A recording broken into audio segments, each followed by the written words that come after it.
Hoy tenemos a una persona que ha sido fundamental en estas últimas semanas, uno de los protagonistas de las discusiones universitarias en el último mes, y es nada más y nada menos que el profesor José Ismael Peña, el rector designado de la Universidad Nacional. Profesor José Ismael, muchas gracias por acompañarnos hoy en El Espectador. Muchísimas gracias por la invitación y espero que sea una oportunidad para contarle a toda la comunidad del país acerca de los planes que tiene la Universidad Nacional en esta administración.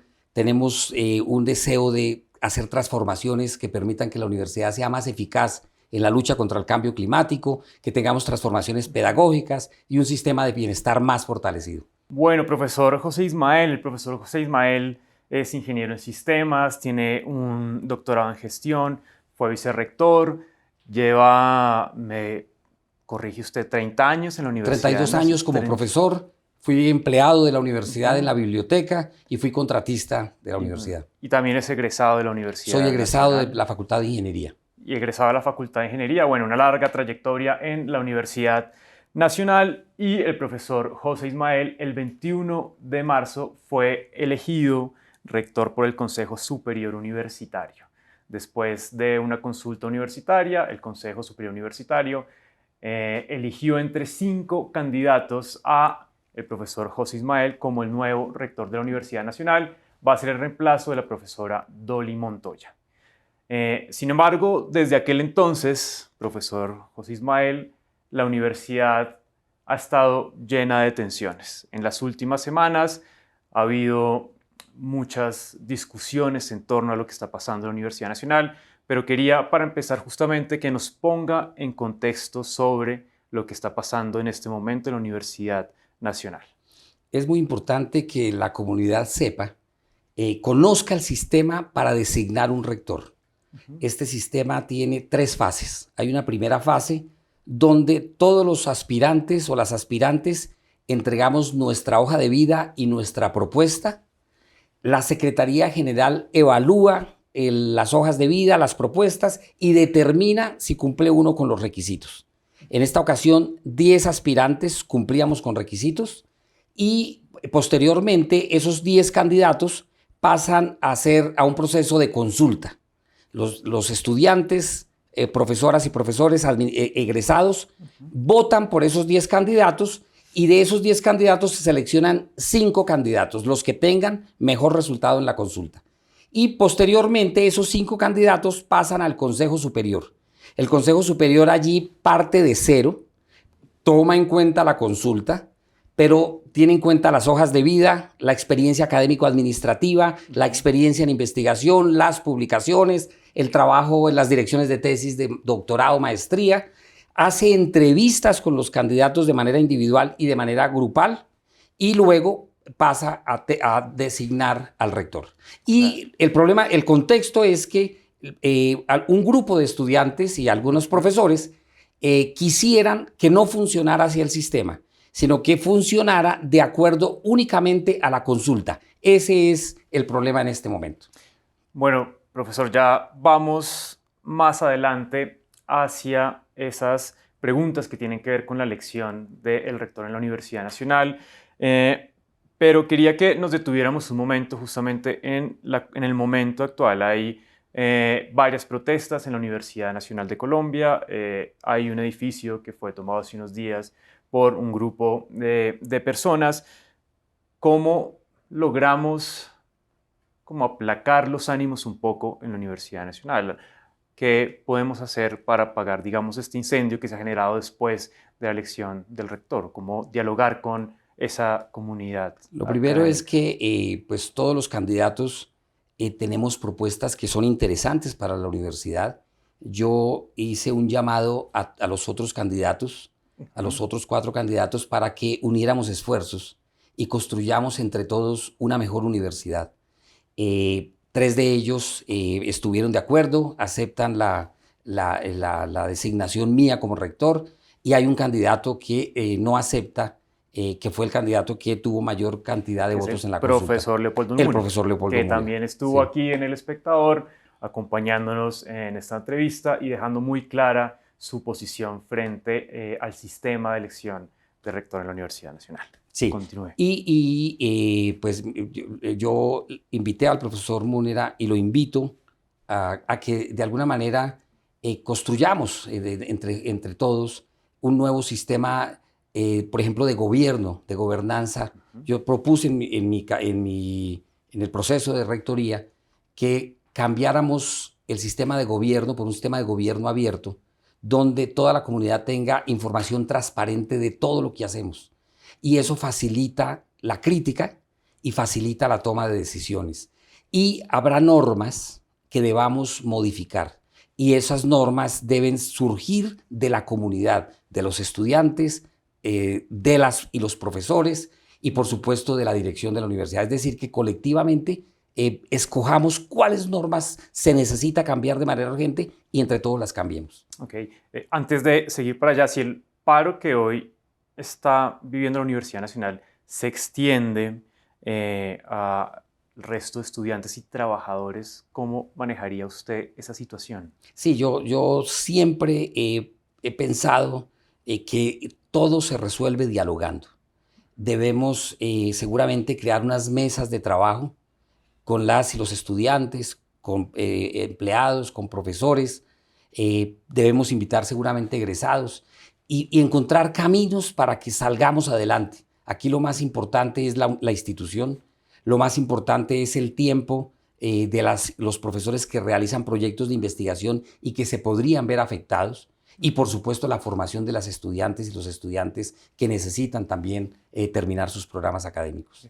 Y en este momento ha habido diálogo con algunos de esos representantes, estudiantes que lideran las movilizaciones, que están en desacuerdo con lo que ya conversamos, ¿o no hay acercamiento? En principio no hay un diálogo porque ellos están en este momento pues, en el inicio del proceso de fuerza. La señora rectora pidió al Ministerio de Gobierno, al Ministerio de Educación, apoyo para poder conversar, para poder llegar a acuerdos en algunos aspectos y que faciliten una salida dialogada a este problema.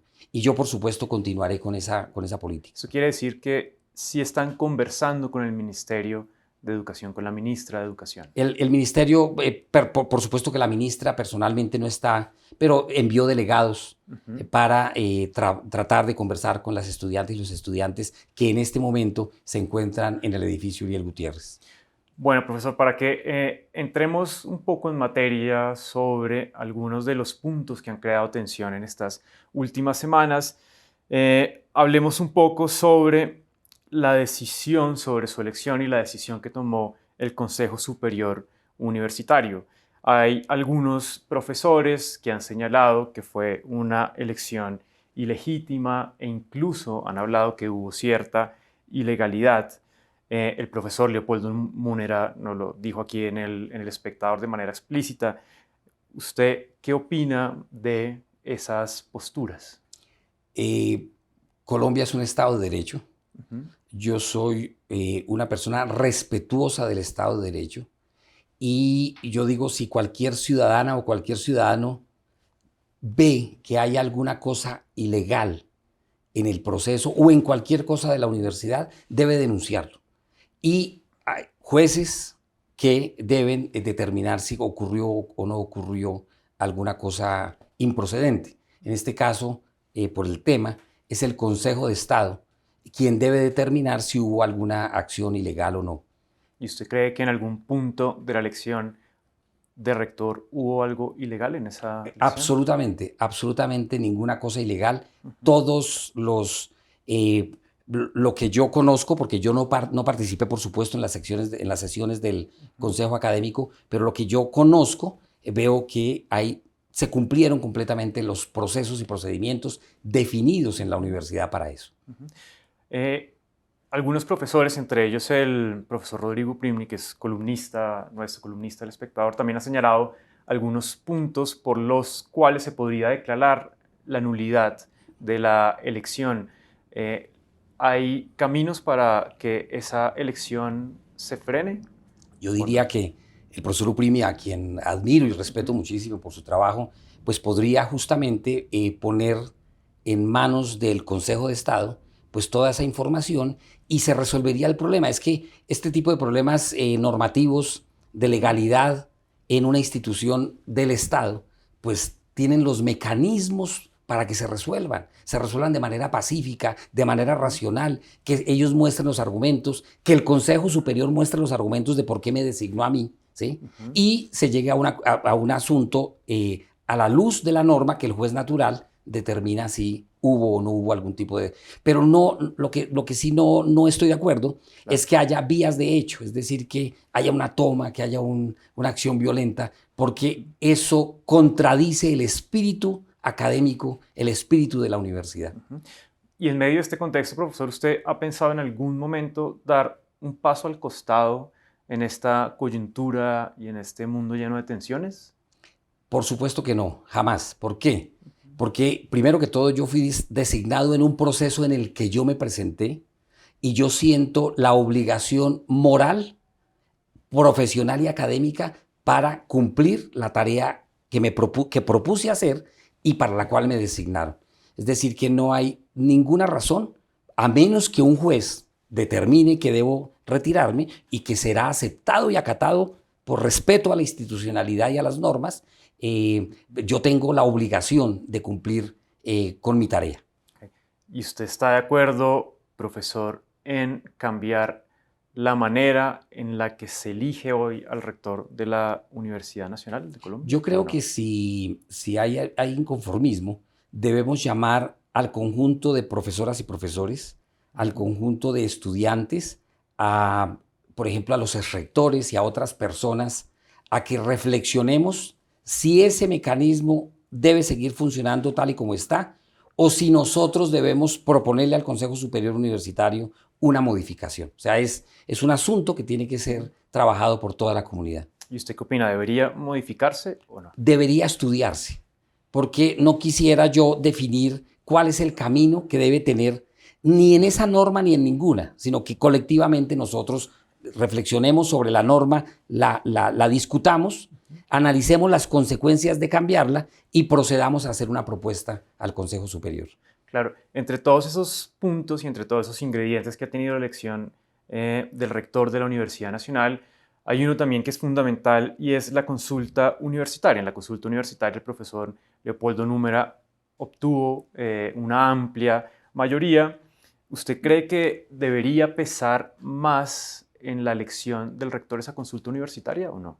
De la misma manera que lo que respondió el anterior, yo creo que colectivamente debemos reflexionar en eso, ¿sí? Porque a mí me preocuparía, por ejemplo, que fuera absoluta la consulta, que fuera la única.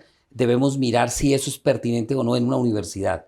Si de alguna manera podríamos traer vicios de otros sistemas electorales a la universidad. La universidad es un sitio académico donde la formación, donde la investigación, donde el mérito de alguna manera tiene que funcionar por el mismo tipo de institución. Pero, repito, es la comunidad la que debe tomar esas decisiones. ¿Y qué tipo de vicios cree que se podrían desencadenar en el caso de que eligieran ese tipo de elección? Es que una elección, cuando uno ve una elección de alcaldes o una elección de gobernadores, tiene unos comportamientos diferentes. Es decir, las personas votan porque pertenecen a un partido, votan porque les gusta, por muchas razones diferentes a una racionalidad que debería regir en la universidad. Es decir, allí no deberían regir tanto las posiciones políticas, que son muy importantes, porque por supuesto tomar decisiones con presupuestos públicos, pues las posiciones políticas funcionan, pero allí debe primar sobre todo la racionalidad de qué es lo mejor para proteger la Universidad Nacional y para hacer que la Universidad Nacional siga siendo la mejor universidad de este país. Otra de las críticas, profesor Ismael, tiene que ver con el procedimiento que hizo el Consejo Superior Universitario. Muchos profesores, un gran sector académico de la Universidad Nacional ha dicho que hubo falta de transparencia en esa elección por unas reuniones previas que hubo antes de la reunión del Consejo Superior Universitario para la elección. ¿Usted qué opina? ¿Hubo o no falta de transparencia? A ver, yo no puedo decir si hubo o no hubo reuniones. Yo me imagino además que es natural que hayan reuniones. donde las personas discuten las hojas de vida, discuten sus puntos de vida. Para mí eso es natural, pero no sé si esa reunión, es el tema que se trató en esas reuniones, no lo sé. O sea, frente a eso pues no puedo asegurar nada. Y el método, profesor, que utilizaron para la elección de rector específicamente en esa reunión del Consejo Superior Universitario, ¿usted está de acuerdo o no? ¿Cree que cambiaron las reglas del juego? No, porque la norma lo que dice es que en el momento previo a la designación del rector, el Consejo Superior Universitario debe ponerse de acuerdo en cuál es el mecanismo que va a optar en esa sesión para designar al rector. Eso es lo que dice la norma. Tengo entendido que un miembro propuso un método, el que usted menciona. El profesor Ignacio Mantilla. El profesor Ignacio Mantilla lo había trabajado en otro escenario. Los miembros del consejo discutieron, según entendí, escuché a uno de los miembros del superior, pasaron muchas horas discutiendo el solo método y llegaron a acuerdos los miembros del superior y decidieron, entonces vamos a coger este método para decidir. Es decir, que cumplieron la norma que dice, previo a la designación se ponen de acuerdo en el método. Que es el método... El método Borda. Sí. Entonces está de acuerdo con que hayan elegido ese método para la elección. No, estoy de acuerdo en que es normativamente correcto que hayan decidido un método ese o cualquier otro hubieran podido decidir. Bueno, hoy sabemos, profesor, cuáles fueron los votos, porque después de la elección del rector empezaron a publicar diferentes comunicados los integrantes del Consejo Superior Universitario y más o menos sabemos quiénes votaron por qué candidato. ¿Usted está de acuerdo en que esos votos, en que se haya planteado que esos votos fueran secretos? El secretismo ha generado un poco también de críticas. Sí, es una cosa muy difícil de aceptar en la universidad, pero el tema es que hubo amenazas contra la vida, contra los bienes y contra la familia de algunos miembros del Consejo Superior. Y entonces una manera de proteger a las personas que estaban en el Consejo y que lo propusieron ahí y que fue aceptado en el Consejo. Yo no conozco el acta del detalle porque no ha sido publicada aún, pero tan pronto se publique yo creo que será muy importante revisar cómo pasó eso. Pero lo cierto es que se pusieron de acuerdo para que el voto fuera secreto, es decir, fue otro de los acuerdos a los que llegaron, pensando principalmente en la protección de la vida de las personas, porque también es muy triste y alejado completamente de la naturaleza de una universidad que en el caso de decidir quién va a ser el rector, se acuda a violencia, a amenazas. Escuché, por ejemplo, que hubo una agresión a todo el Consejo Superior a la sesión donde estaban, se rompieron las ventanas, le destruyeron el carro a uno o dos miembros del superior. O sea, eso produjo miedo, un miedo que es extraño, que no debería pasar en la universidad. Por ejemplo, yo seleccioné un grupo de personas para el empalme, que estamos trabajando cerca de 100 profesoras y profesores, y varias profesoras fueron amenazadas por participar en el empalme. Y me llamaron y me dijeron, por favor, retíreme porque no quiero temer salir del salón y ser agredida. Entonces, eso es lo que eso tenemos que sacarlo de la universidad. La Universidad Nacional es el sitio de la discusión donde podemos opinar distinto, podemos pelear con las ideas, pero jamás con la amenaza física, porque eso destruye completamente la vida universitaria. Y usted, profesor, en esos 32 años. De profesor. 32 años que lleva de profesor, ¿usted recuerda que el voto haya sido secreto en alguna otra oportunidad en la elección de rector? ¿O? En muchas ocasiones, en la elección de rector, la verdad no sé, pero en muchas ocasiones se determinan ciertas votaciones que son complejas, que tienen cierta complejidad, se determina que el voto sea secreto, pero eso lo acuerda cada cuerpo colegiado en el momento en que toma la decisión. O hay reglamentos ya preestablecidos en qué momento sí o en qué momento no, pero porque también los cuerpos colegiados, cuando tienen un tema que deben decidirlo periódicamente, se pueden decir, este tema lo vamos a trabajar de esta manera. El cuerpo colegiado escoge la manera cómo procede con cada selección o elección. Profesor, usted mencionó ahorita la publicación de las actas de esa sesión que tuvo el Consejo Superior Universitario. ¿Cuándo van a quedar públicas esas actas? ¿Sabe? Yo sé que deben ser en estos días, yo creo que de pronto la próxima semana, porque es una acta compleja. También leí en algún medio que los miembros del Consejo Superior, justamente por toda esta discusión, pidieron que el acta fuera literal a la grabación, a lo que pasó, y me parece muy sano. Y eso aumenta la complejidad de levantar un acta de una sesión de 9 horas. Claro. Entonces, porque hay una coma que al oral se pronuncia, puede que cambie el sentido de una frase y ellos van a estar muy cuidadosos, me imagino yo, deben estar muy cuidadosos a la publicación de esa acta. Va a ser muy compleja también. Claro, sin duda. Eso quiere decir que posiblemente la próxima semana vamos a tener uno de esos factores fundamentales para la discusión, para sumarle a la discusión de la elección del rector de la Universidad Nacional. Y hablando de su elección, ¿cuándo se posesiona usted en forma? Cuando una vez, realmente aquí lo importante es la resolución de nombramiento. Y entonces sale una resolución de nombramiento y luego hay una posesión que debe suceder. El plazo máximo es el 30 de abril, porque el 30 de abril termina el periodo de la profesora Dolly Montoya y la universidad tiene que tener un rector, un representante legal, una persona que administrativamente sea la responsable de la universidad. Entonces el 30 de abril o a más tardar el 2 de mayo debe producirse esa posesión. Es decir, el 2 de mayo tenemos oficialmente nuevo rector de la Universidad Nacional, que escuché que podría ser en Tumaco esa posesión. Yo le planteé a la ministra de Educación, dado el trabajo que estamos desarrollando en esa región y que queremos plantearle a todo el gobierno nacional, a la vicepresidencia, a los ministerios, que mucho esfuerzo de la Universidad Nacional pueda dedicarse al desarrollo del Pacífico. El Pacífico es una zona que tiene muchísima riqueza cultural, de personas, natural, y que debemos aprovechar que hay una conjunción de ideas en el gobierno nacional y con ideas en la Universidad Nacional acerca de lo que debería ser el desarrollo, el futuro del Pacífico.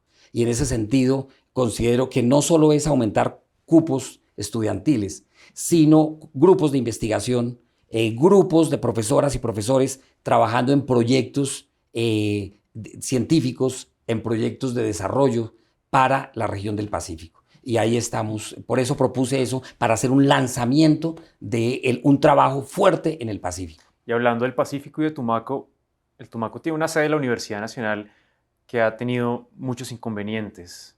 ¿Qué es lo que está pasando específicamente en esa sede? ¿Cómo va a remediar todos los problemas que ha habido detrás de esa infraestructura? Sí, es muy compleja la región. Ha sido complejo la construcción. Allí están funcionando los estudiantes en contenedores. Son contenedores, de todas maneras, están bien adecuados, o sea que los estudiantes tienen unas condiciones adecuadas, no las óptimas, pero sí adecuadas. Y la universidad en este momento ya tiene el nuevo proceso de contratación.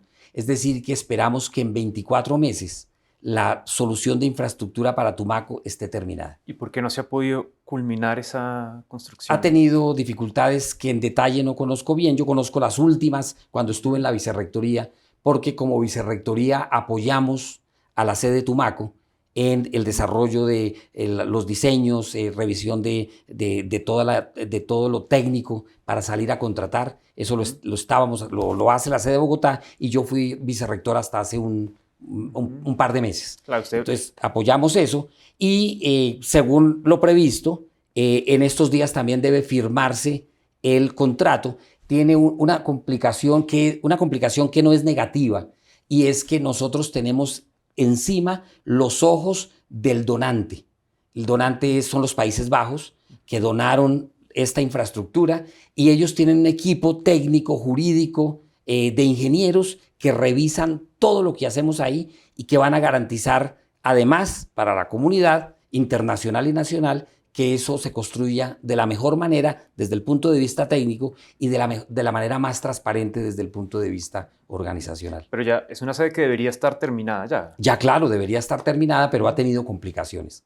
Sí. Okay. Profesor, hablando de las complicaciones que también ha tenido la infraestructura de la Universidad Nacional, aquí en El Espectador también hemos señalado y otros medios de comunicación los problemas que tienen la sede también en Bogotá, donde está el Instituto de Ciencias Naturales, donde está la Facultad de Farmacia, sí, el departamento de Farmacia.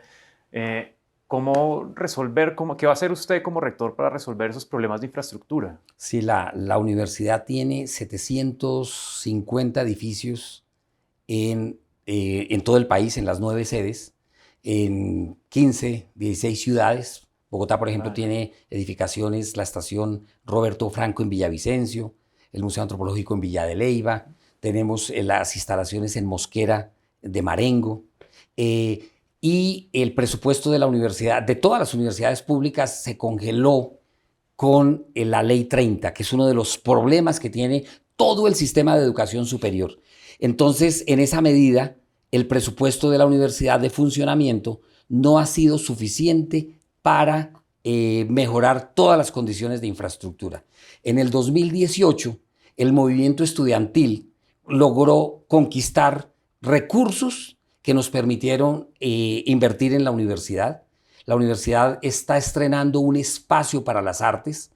Con ayuda también de entidades distritales y nacionales, pudimos restaurar el edificio del Auditorio León de Grave, que es un patrimonio de la ciudad. Se restauraron edificios como el edificio de Bellas Artes. En este momento se está terminando la restauración del edificio de Derecho y Ciencia Política. Entonces, hemos avanzado, pero hay mucho por hacer.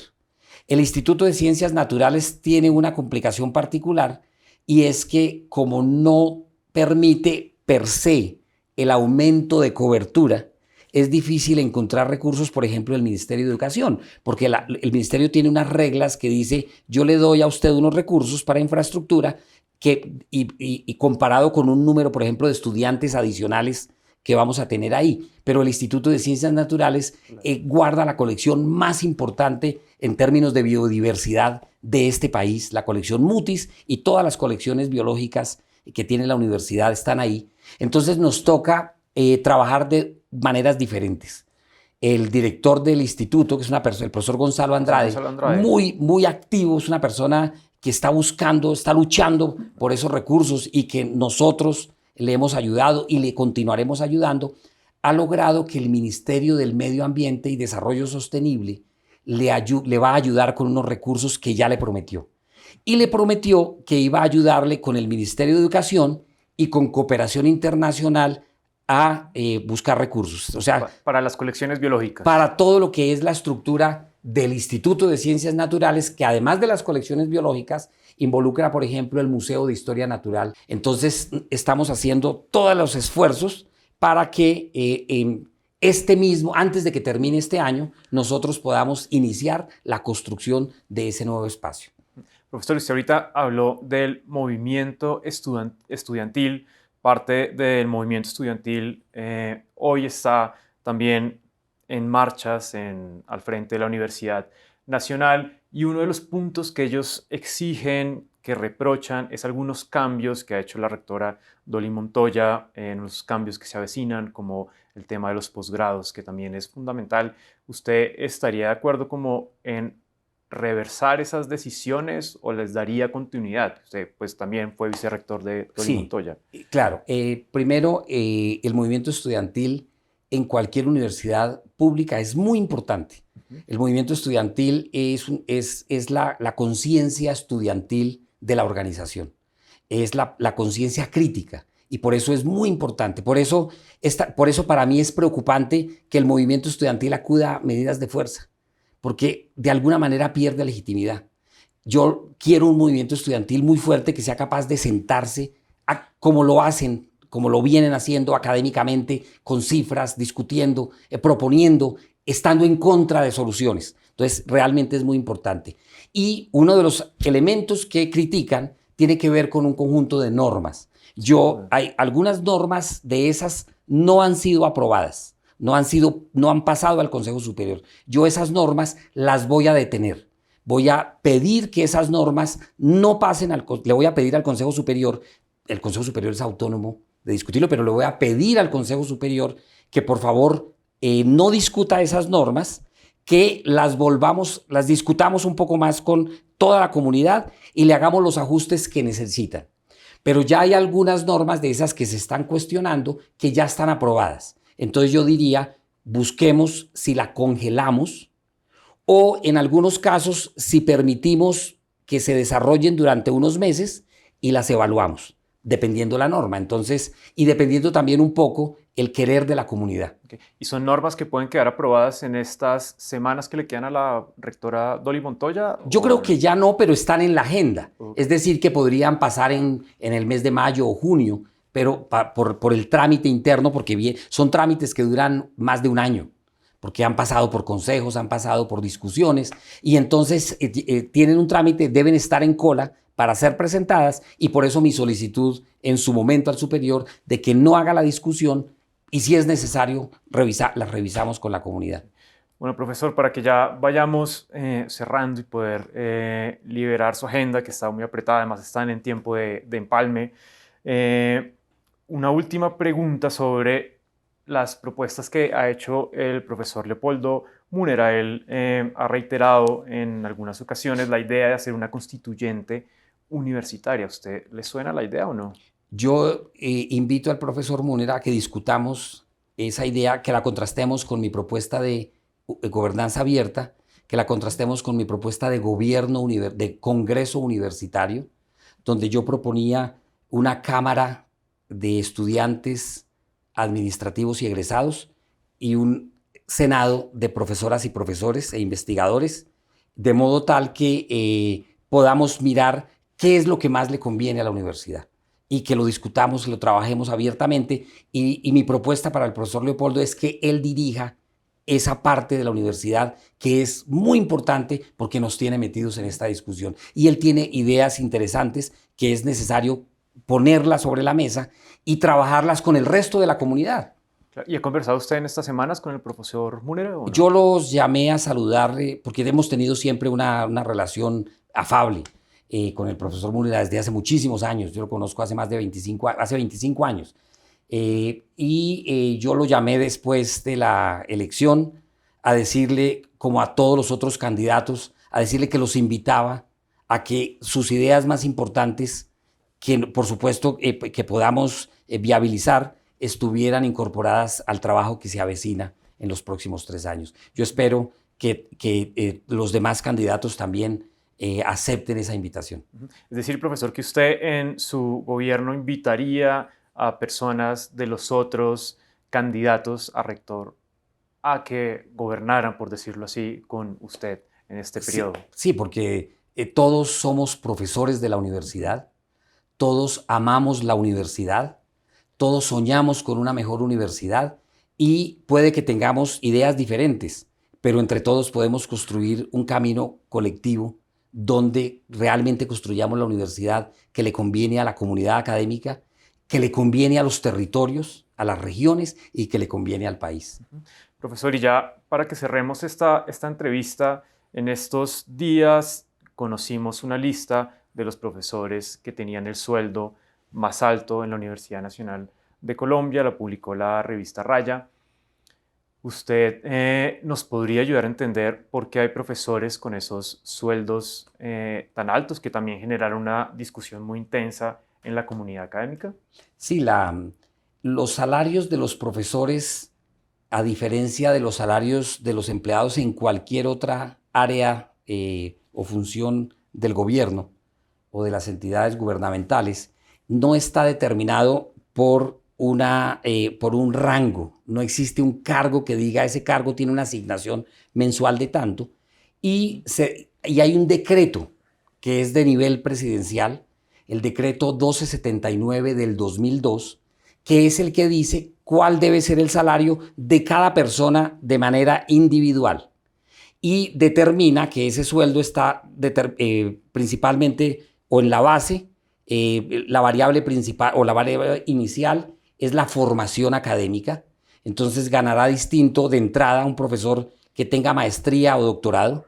Luego viene las publicaciones, que es un elemento importante, la experiencia profesional, la experiencia como profesor y la categoría en la cual se involucre o se contrate. Las publicaciones, en ese decreto 1279 dice que se le asignarán puntos salariales, es decir, incrementos salariales por cada publicación en una revista indexada, que debe ser calificada por un comité de puntaje. Esto ha sido cuestionado por la Universidad Nacional en los últimos 10 años.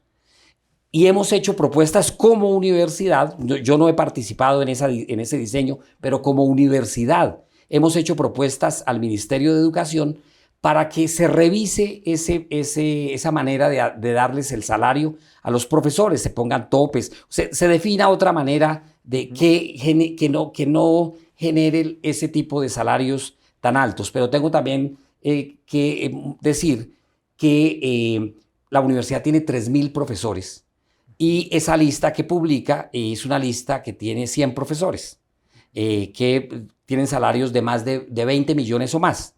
Es decir, que es un pequeño grupo de profesores, pero la gran mayoría de profesores tenemos salarios que van entre 8 y 12 millones de pesos de acuerdo a la formación y a la experiencia de cada profesor.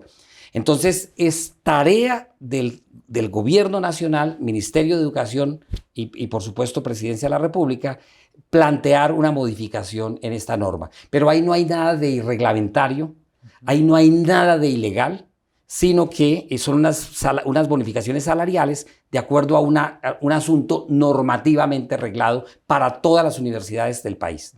Y puede un profesor que no dé clases, digamos, de manera como le corresponde o la manera como está contratado, también tener esos salarios. Salió un caso específico de un profesor que no da clase hace algunos años, que es muy popular, pero tiene también uno de esos salarios muy altos. Sí, nuestra norma dice que todo profesor de la universidad debe dictar al menos 2 cursos cada semestre. Entonces y son los decanos de las facultades los que deben vigilar el cumplimiento de esa norma. Entonces, en cualquier caso que cualquier profesora o profesor o ciudadano cuestione, pues será obligación del decano respectivo o de la decana respectiva de ir a mirar qué pasa, porque ellos aprueban cada semestre el trabajo académico de cada persona, de cada profesor o de cada profesora. Sin duda, pues, profesor Ismael, le agradecemos mucho en El Espectador por haber estado aquí con nosotros. Usted, cuando hicimos el debate aquí en El Espectador, usted se comprometió a volver cuando ya estuviera posesionado. Sin embargo, la coyuntura lo ha traído nuevamente a conversar con nosotros. Le agradecemos muchísimo su tiempo, que ha sacado un rato en su agenda para poder aclarar todas estas inquietudes que tiene la comunidad académica y que tiene gran parte de Colombia. No, yo realmente le agradezco y de verdad quisiera, podría volver cada vez que usted me invite a discutir justamente los temas académicos, no solo de la Universidad Nacional, sino de la educación superior del país. Muchísimas gracias por la invitación. A usted muchas gracias. Estuvimos con el profesor Ismael Peña, rector designado de la Universidad Nacional de Colombia. Si todo marcha bien, se posesionará el 2 de mayo en la sede de Tumaco, si todo marcha como está planeado. Le agradecemos mucho. Y si el Consejo Superior acepta esa proposición, por supuesto, porque ellos son los que ordenan, determinan eso. Y si el Consejo Superior acepta. Muchas gracias a todos y a todas por acompañarnos en esta entrevista. Nos veremos en una próxima oportunidad.